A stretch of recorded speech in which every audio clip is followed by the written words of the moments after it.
So again, we are kind of running through this just to get an introduction. This is introduction to climate modeling, but we cannot get there without doing these large-scale ocean and atmosphere circulations, and we cannot derive all the details, so we are taking some shortcuts. But again, this is a good equation to remember, or the good balance to remember.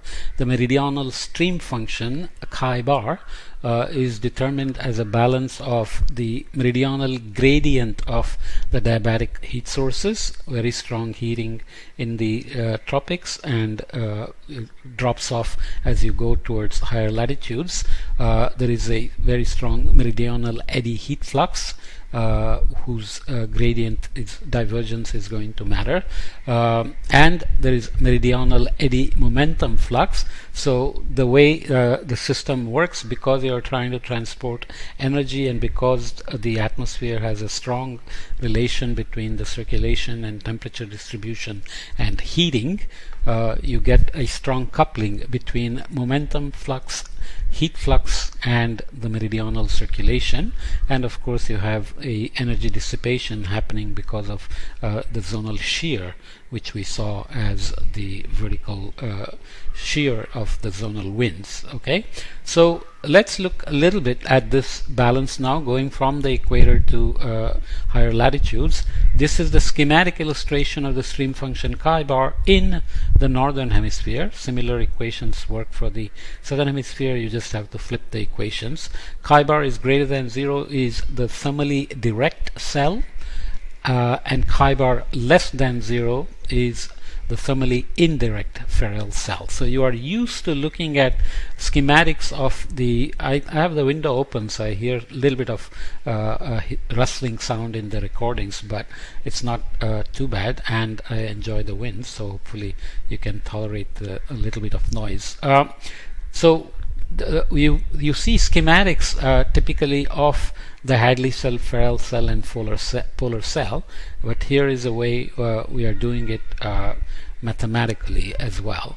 Angular momentum is supplied to the atmosphere south of about 30 north and removed from the atmosphere north of it. So this is how we solve the problem of the jet stream getting unrealistically strong. Remember that angular momentum transported northward, if we try to conserve it, it's going to create a zonal jet that is unrealistically strong, but that creates instabilities, and you get eddy transports of momentum, which then take it out of the system.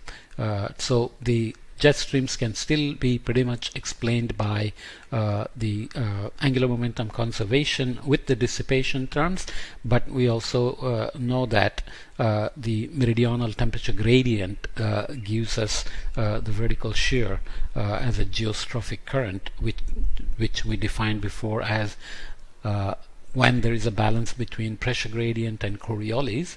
Obviously friction is small, so that is called geostrophic balance, but when you have geostrophic flow with horizontal temperature gradients or density gradients, then you get vertical shear of the geostrophic currents, which is also consistent with the zonal winds increasing from the surface to the upper atmosphere.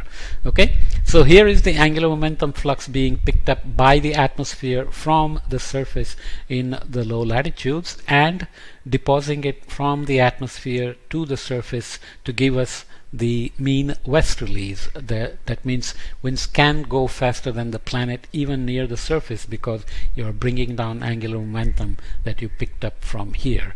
To look at the balanced terms, obviously there is a strong diabatic heating in the low latitudes because of convection, so the minus dj bar dy term is greater than 0 because the j bar is positive here and it dies off as you go to the 30 north or so latitude, but we are writing the gradient as a negative, so that is positive.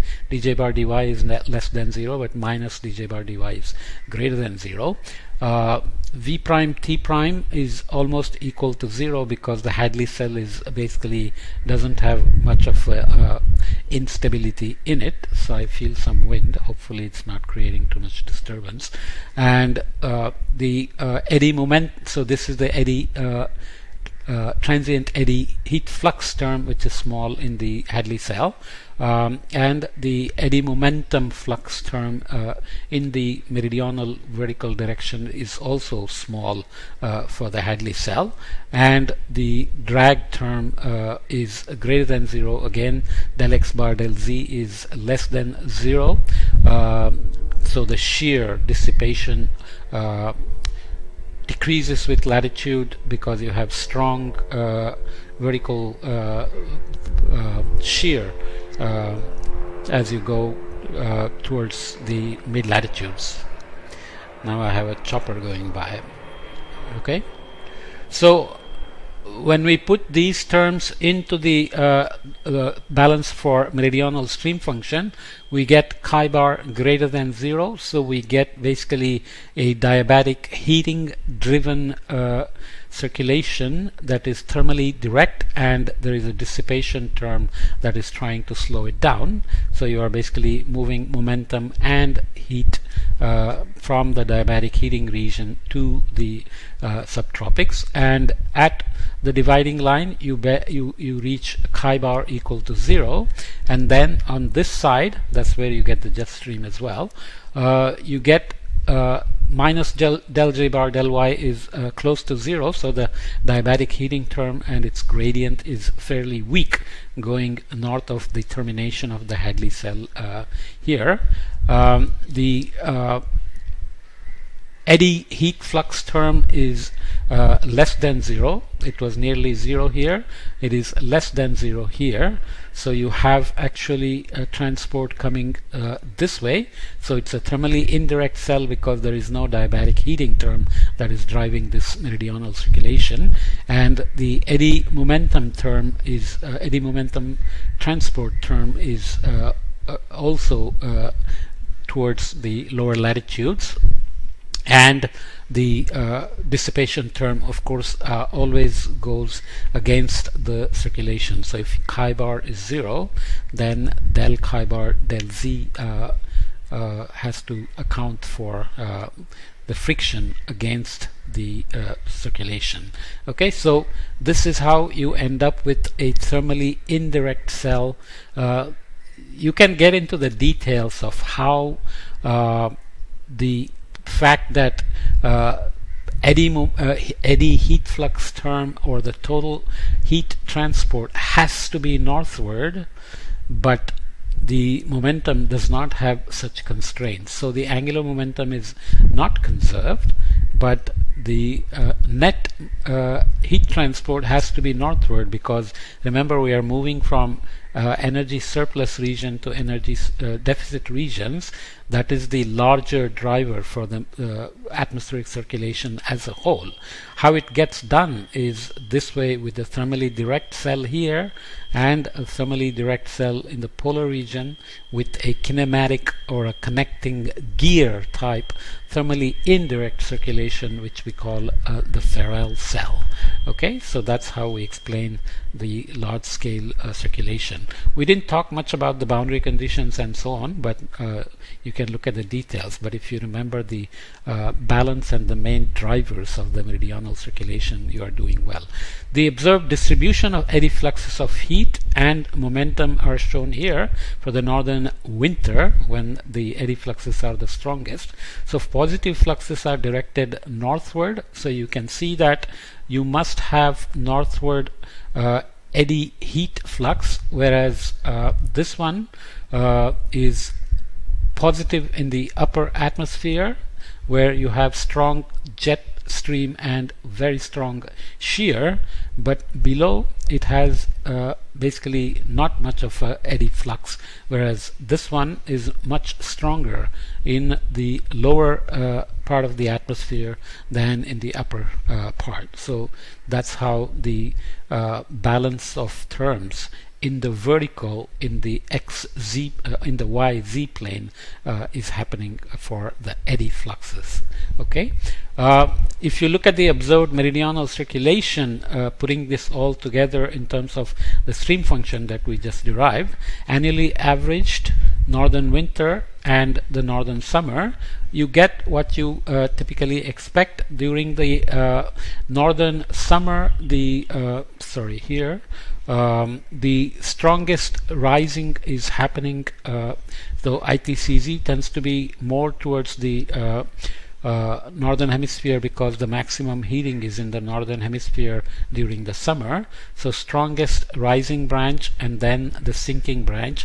So you get this asymmetry here, and during the northern winter you get the strongest rising here and sinking here. So I hope I got that right. Okay, so obviously you get the circulation Hadley cell to be crossing the equator. So basically the entire Hadley cell is moving back and forth with the season, and you get cross equatorial transport, as you can see here. So even though in the Hadley cell sense we said there is a Hadley cell here and the Ferrel cell here, when you look at the actual convergence from across the equator into the ITCZ and the rising motion and the sinking happening, then you see that there is cross equatorial transport happening. Okay, so that is the large scale circulation with a brief look at the various contributions. So main thing, of course, you have to remember is that diabatic heating term is very important for the thermally direct cell, the Hadley cell in the low latitudes, and the indirect cell is basically being driven mostly by the eddy transports, and the biggest constraint is that eddy heat flux has to be northward in the northern hemisphere and southward in the southern hemisphere, so they have to be poleward. Okay, so we will see later that most of the heat transport northward is done by the ocean in low latitudes, and in high latitudes atmosphere and atmospheric eddy heat transports are doing most of the work beyond the Hadley cell in transporting energy from energy surplus region to the energy deficit regions. What else can I emphasize? When we do actual modeling, a full GCM, obviously it does the transient eddies, transient heat and momentum transports. It does Hadley cell, which is obviously a derived cell, right? You have the trade winds, you have mid-latitude westerlies, you have diabatic heating and convection in the low latitudes, divergence at the upper level in the zonal mean sense, and so on and so forth.